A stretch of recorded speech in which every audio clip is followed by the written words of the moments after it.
Olá, estamos aqui mais uma vez para o nosso devocional semanal no livro de Salmos. Toda segunda-feira, toda quinta-feira, nós temos um salmo novo em que nós estamos trabalhando e podemos então dele tirar as lições preciosas do nosso Deus para as nossas vidas. Não pense que Salmo, por ser um livro do Antigo Testamento, ter sido escrito há muito tempo, não tem nada a ver conosco, tem muito a ver conosco, porque quem escreveu foi um ser humano, temente ao Senhor, e quem o agraciou em sua vida, a esse salmista, foi o nosso Deus poderoso, que não muda jamais. Portanto, tanto a lição serviu para o salmista, quanto também serve para nós no nosso dia a dia.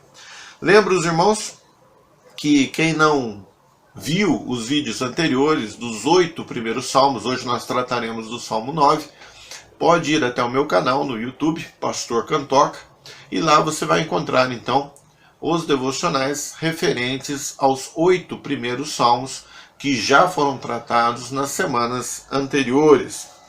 Tendo dito isto, vamos às nossas informações interessantes sobre o Salmo 9. E eu peço então que você abra a sua Bíblia no Salmo 9.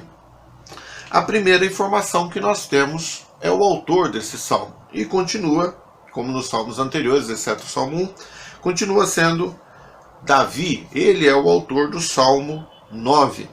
Também encontramos a informação, logo no primeiro versículo, de que essa música era uma música que foi entregue e ficou sob a responsabilidade do músico mor, do diretor de música do templo. E depois nós temos uma expressão nesse primeiro versículo, que só ocorre aqui no Salmo 9. Nós não temos essa expressão, essas palavras em outros salmos. E é mutilabem. Então, se você tem uma Almeida corrigida fiel nas suas mãos, você vai encontrar esse termo, mutilabem, porque ele está transliterado, ele está literalmente como está nos manuscritos. Agora, se você tem uma atualizada, você vai encontrar aí a expressão a morte do filho, ou a morte para o filho, que é a tradução literal dessa palavra, dessa expressão. Ou talvez você tenha uma versão na tua mão que nem traga isso, né? E aí a gente sente por você, porque na minha tem. Então, essa expressão morte para o filho ou morte do filho fica uma expressão meio estranha nesse salmo, né? Nós não temos muito entendimento e os teólogos também não encontram uma firmeza para taxativamente dizerem o que significa essa expressão no início desse salmo. Mas acredita-se, né, alguns acreditam, e eu tendo a seguir essa linha, de que esse mutilabem, essa morte do filho, seria, na verdade, uma instrução da melodia que deveria ser utilizada nesse salmo. Então, haveria lá no tempo do salmista uma música conhecida do povo e que era intitulada ou conhecida por A Morte do Filho. E a melodia daquela música, então, deveria ser aplicada nesse salmo quando ele fosse cantado. Esse tipo de recurso, ele é comum até nos nossos dias. Então, quando nós pegamos os hinários que nós usamos nas igrejas, nós encontramos hinos, vários hinos, que utilizaram melodias de hinos de países, de canções folclóricas, de canções populares, de canções eruditas. Então você encontra aí a nona de Beethoven no Voz de Melodia. Você encontra uma melodia muito conhecida chamada Finlândia, do maestro Jean Sibelius. E você encontra essa melodia no próprio Voz de Melodia. Nós temos no hino 36, em que foi colocada a letra Bela Manhã. Então é uma canção, uma música erudita composta por um maestro bem antes de depois ela ser inserida nela a letra. Então eu creio que tem ocorrido alguma coisa semelhante a isso no Salmo 9. Havia uma melodia, o salmista escreveu uma letra e disse, essa letra deve se encaixar, deve ser utilizada essa melodia. Que melodia? A morte do filho, aquela que nós conhecemos, vamos dizer assim. Ok. Vencido esse estágio, seguimos para mais uma informação bem interessante e que esclarece algumas dúvidas quando nós pegamos versões diferentes da Bíblia em que os salmos, a numeração dos salmos, elas não são correspondentes às Bíblias que normalmente nós usamos. Então, às vezes você vai pegar uma Bíblia, bem provavelmente uma Bíblia, uma versão católica, e você vai olhar o salmo e ele não vai encaixar a numeração. Você vai encontrar todos os salmos nas duas Bíblias, porém os números não são correspondentes. O problema começa aqui, no Salmo 9. E começa por que razão? Começa porque nós, as nossas Bíblias, né, as Bíblias de linha reformada, protestante, se é que eu posso dizer assim, né, as Bíblias evangélicas, nós seguimos a numeração dos salmos da Bíblia hebraica. Então a nossa é exatamente correspondente aos salmos da Bíblia hebraica. Já a Bíblia católica, ela às vezes ela segue ou a Septuaginta no Antigo Testamento, e na Septuaginta, a versão grega do Antigo Testamento, nós vemos que o Salmo 9 e o 10 é um salmo só. Então eles juntam o Salmo 9 e o Salmo 10. Você vai encontrar apenas o Salmo 9. 9a, vamos dizer assim, e o 9b deles é o nosso 10. A mesma coisa ocorre na Vulgata, que é a versão latina do Antigo Testamento. Então você vai olhar uma Vulgata, você vai encontrar o 9 e o 10 apenas como Salmo 9. Então não será 20 versículos o Salmo 9, mas ele será um salmo com 38 ou 39 versículos no Salmo 9. Então se você olhar a Septuaginta e a Vulgata, os dois são um só.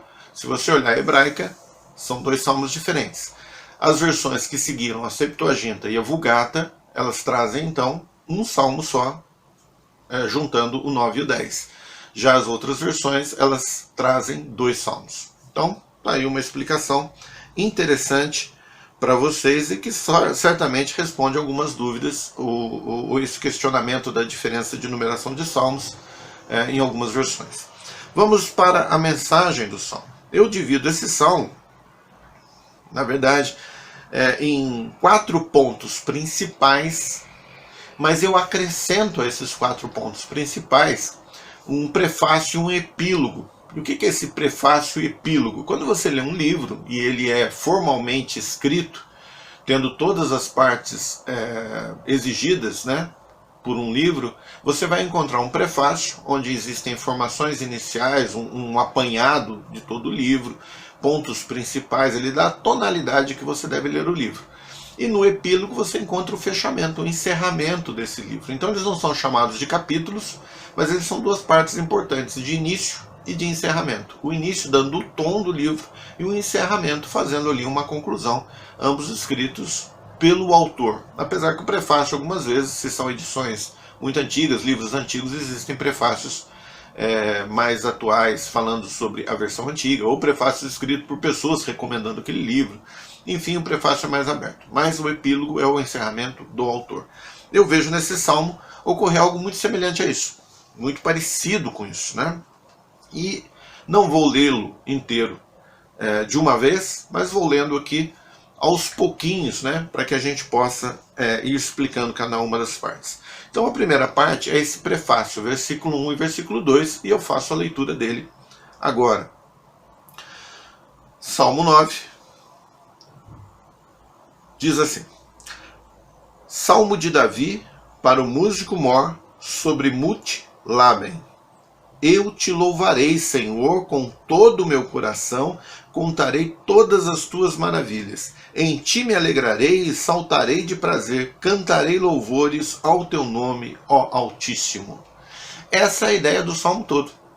O salmista cantando louvores ao Senhor, contando e cantando todas as maravilhas de Deus e dizendo que ele se alegrará. Então ele joga para o futuro: eu me alegrarei e saltarei de prazer, pularei de alegria, de prazer, cantando louvores ao teu nome. Então esse é o tom do salmo, é dessa forma que nós devemos enxergar esse salmo. Não é um salmo de tristeza, não é um salmo de lamento, é um salmo de alegria e de confiança. Essa é a ideia, um salmo de agradecimento, de ações de graças a Deus. Então eu agradeço, eu me alegro, eu confio nele. E esse é o prefácio, esse é o início que o salmista nos dá, mostrando o caminho que a gente deve seguir, mostrando a entonação com que nós devemos ler e compreender esse salmo. Depois, nós encontramos o desenvolvimento dele. E esse desenvolvimento é bem interessante. Para aqueles que gostam do quiasmo, né?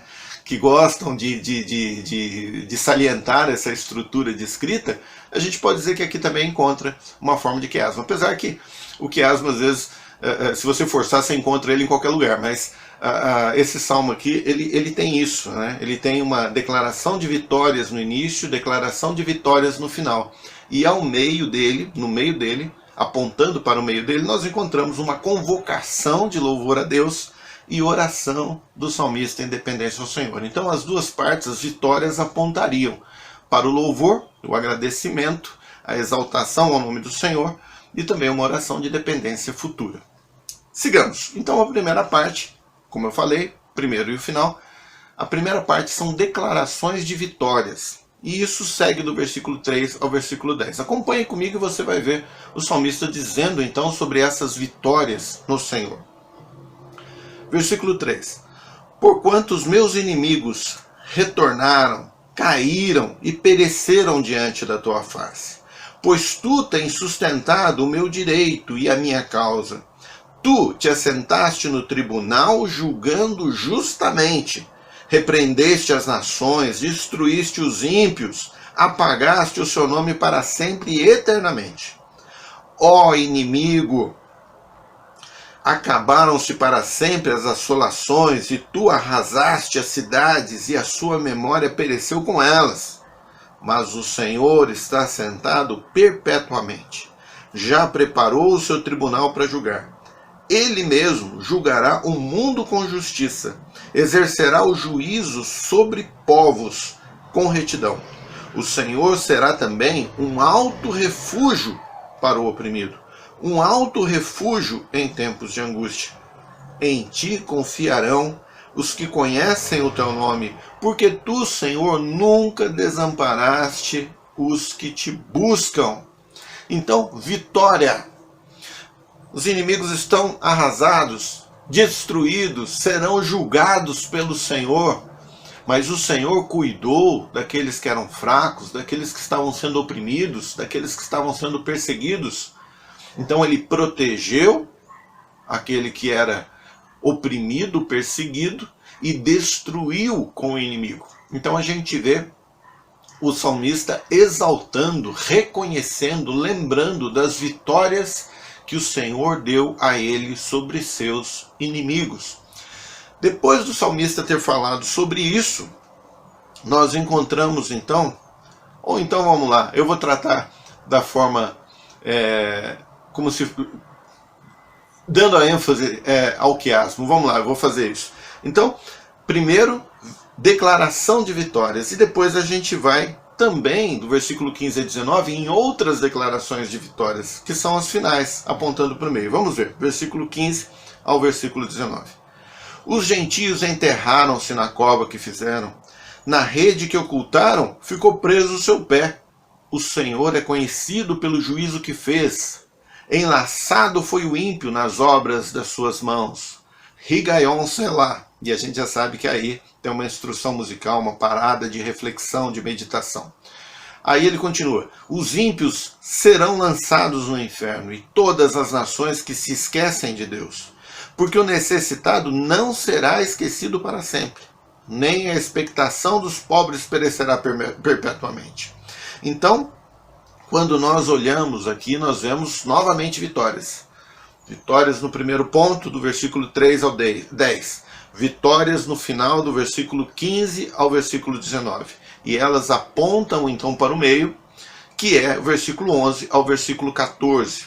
O versículo 11 e o versículo 12 trazem um ponto de convocação de louvor a Deus. Então veja que relatou as primeiras vitórias e aí convoca-se para o louvor ao Senhor.